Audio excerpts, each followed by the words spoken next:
Hello everybody, this is Sneaky the Lost, and welcome back to the 1.1 beta sneak peek previews. It is Wednesday the 3rd of spring on the first year, and therefore it is guaranteed to be raining, which means I don't need to water things. Get out of here, Crow. Yeah, I lose one or two, but it's still worth it in the end to do that. Concerned Ape. First off, I say this with the utmost respect, and I say this as a term of respect and endearment. You are a magnificent bastard. Look at this. Look at this. We've got this cliff face running all the way through here, just eating up tons and tons of space. You've got this little postage stamp to start growing on. This is brilliant from a, evil game master perspective. Look at this. You've got this river running through it, which, by the way, is about your only source of water. So you're going to have to move pretty far just to be able to refill your watering can. And also chop through a bunch of stuff to get there. So, yeah, I mean, look at this. There's like almost nothing here. I mean, you're going to need to utilize every square inch you can. And because these cliffs, you're going to be very limited in what kind of buildings you can build around here, too. You're going to have to plan out the layout of this farm from day one, and you are going to have to utilize every square inch they give you, because you're going to need it. I mean, just look at this. Look at this. It's just... I mean, and here's another area here where again, very small plot, very oddly shaped, very difficult to utilize this all to maximum efficiency. You're going to need to do a decentralized farm here. You can't just have one big farm plot and get away with it. You're going to have multiple smaller plots dotted around the countryside, which means clearing out more area, having more scarecrows. So this is definitely going to be a challenging map. Definitely, I would consider far more challenging than the forest one that I just did, and will require a significantly different play style to be able to successfully manage. Number two, you'll notice you got this stump here in front of this place. That's another thing that he has done with this that is just absolute genius, again, from the perspective of a game master plotting out a dungeon to make his players curse his name. Here's another one where you got this boulder in front of this thing. You can still get by, you're just going to have to go around until you can break it. Here is a bug. As I said, we are playing beta version. This thing right here. I don't know what it is, but I can't use the pickaxe or the axe or the scythe or the hoe on it. It's just, you shall not pass.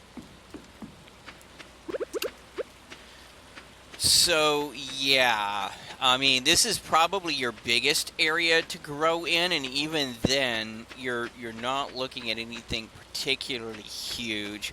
I don't think there are any 15 by 15 spaces available on this map to grow on, meaning I would need to significantly change how I do my crops. In exchange, however, look at this. I'm on day 3. All of this spawned on day 1. Look at this.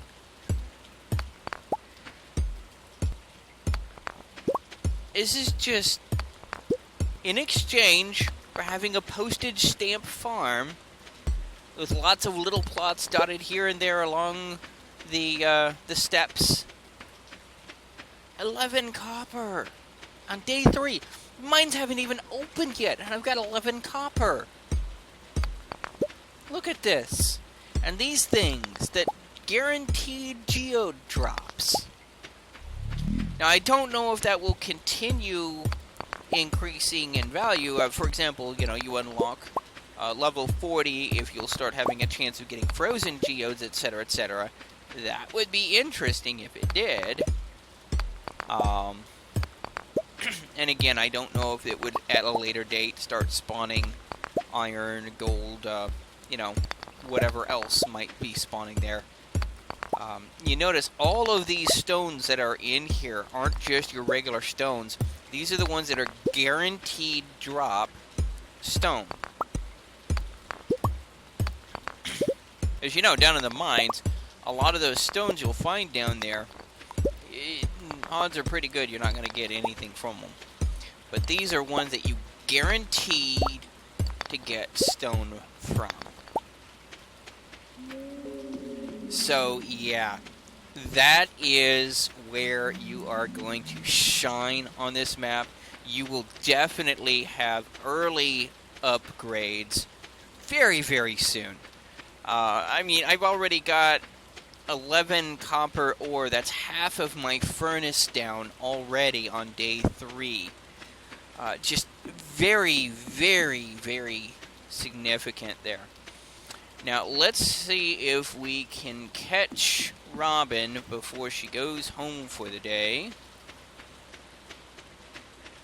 And I can show you a few other things going on with this.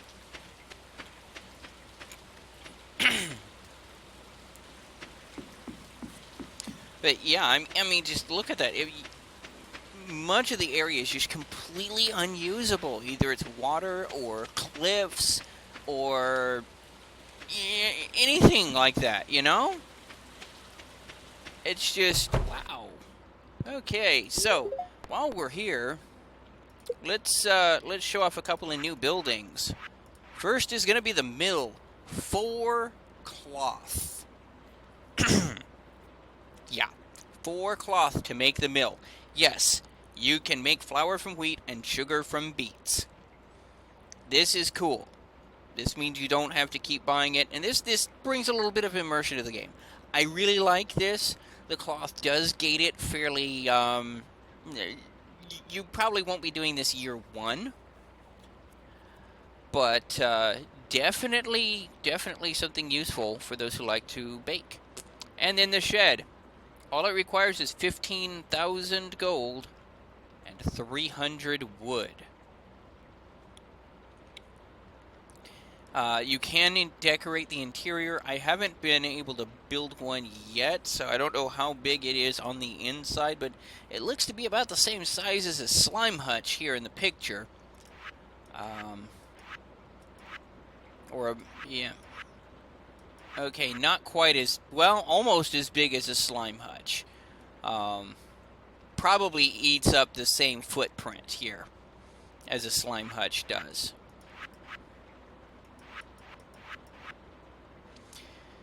So, yeah, it takes up some space, but if it's worth it, then it's worth it, and you're gonna need it on this map.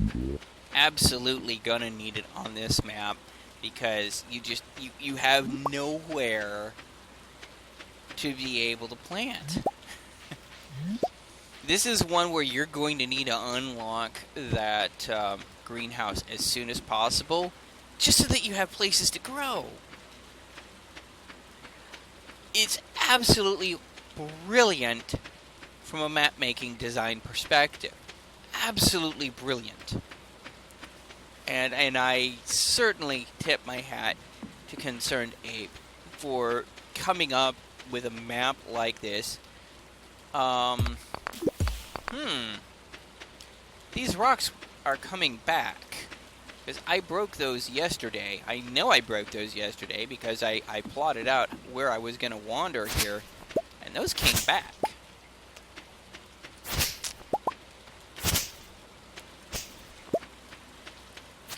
So, yeah, that's kind of interesting. This is a little area that has absolutely very little space there. But there's Grandpa's shrine.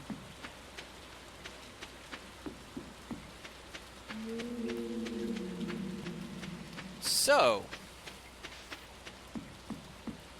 yeah, it's kind of like that.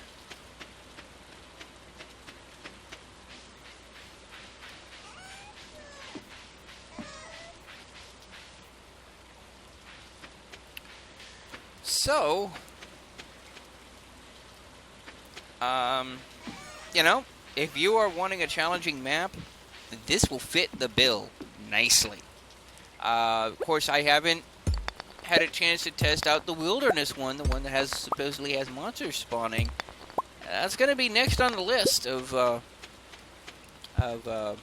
videos that I'm going to be posting here that I'm going to be trying out.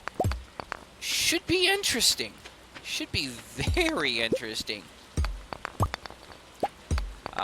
Just to see, you know, what might spawn there.